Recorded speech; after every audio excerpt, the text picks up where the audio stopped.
నల్గొండ జిల్లాలో రేవంత్ సభ utter flop అయింది.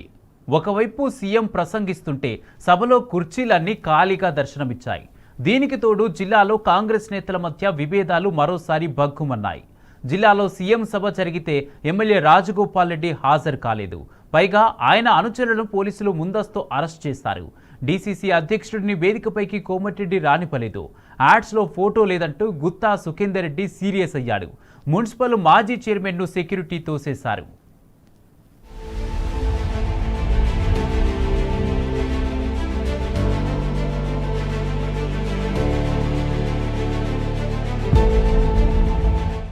CM పర్యటన అంటే ఎప్పుడూ బీఆర్ఎస్ నాయకులను ముందస్తు అరెస్టులు జరిగేవి.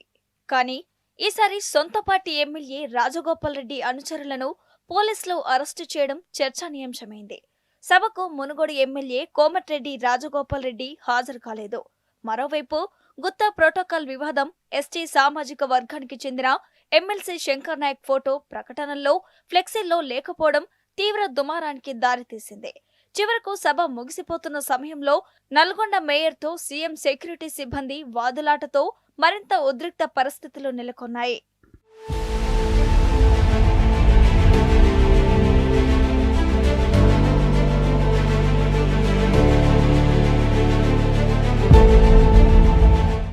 నల్గొండ జిల్లాలో మంత్రి కోమటిరెడ్డి వెంకటరెడ్డి నిర్వహించిన సీఎం సభ వెలవెలబోయింది.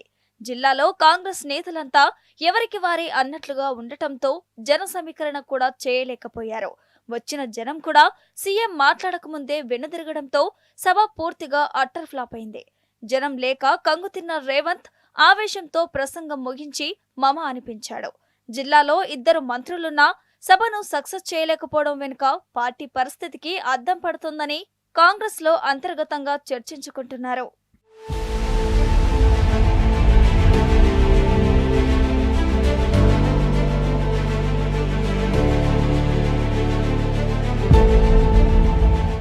అంతకుముందే ప్రోటోకాల్ వివాదం కూడా నల్గొండ సభలో వివాదం అగ్గిరాజేసింది. న్యూస్ పేపర్ ప్రకటనలో మండలి చైర్మన్ గుత్తా సుఖేందర్ రెడ్డి ఫోటో లేకపోవడం తీవ్ర దుమారం లేపింది. మంత్రి కోమటిరెడ్డి కనుసన్నల్లోనే ఇదంతా జరిగినట్లు గుత్తా అభిమానులు ఆగ్రహం వ్యక్తం చేశారు. అధికారులపై గుత్తా సీరియస్ అవడం, నోటీసులు జారీ చేస్తామనడం చర్చనీయాంశంగా మారింది. దీంతో సీఎంఓ రంగంలోకి హెలికాప్టర్లో సీఎంతో పాటు గుత్తాను కూడా నల్గొండ సభకు తీసుకువచ్చి వివాదాన్ని చక్కదిద్దే ప్రయత్నం చేసింది. ఇక మొదటి నుంచి డీసీసీ అధ్యక్షుడు పున్న కైలాష్ నేతను వ్యతిరేకిస్తున్న కోమటిరెడ్డి వెంకటరెడ్డి వేదికపైకి రాకుండా ఆయన అనుచరులు అడ్డుకున్నారు.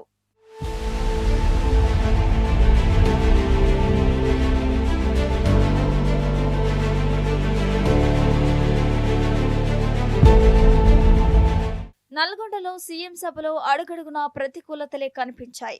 ఖాళీ కుర్చీల దర్శనం, ప్రోటోకాల్ లొల్లి, ఎమ్మెల్యే రాజగోపాల్ రెడ్డి గైర్హాజర్, వేదికపైకి రాకుండా డీసీసీ అధ్యక్షుడిని అడ్డుకోవడం, వీటన్నింటికి తోడు చివరగా సభ ప్రాంగణంలో పలువురు నేతలు బాహాబాహీకి దిగడం, కాంగ్రెస్ నాయకుడు మాజీ మేయర్ బుర్రి శ్రీనివాసరెడ్డిని, పలువురు లీడర్లను సీఎం సెక్యూరిటీ తోసేయడం, వాళ్ళంతా సెక్యూరిటీ సిబ్బందితో వాదులాటకు దిగడం సభ నిర్వహణంతా రచ్చరచ్చకు దారితీసింది.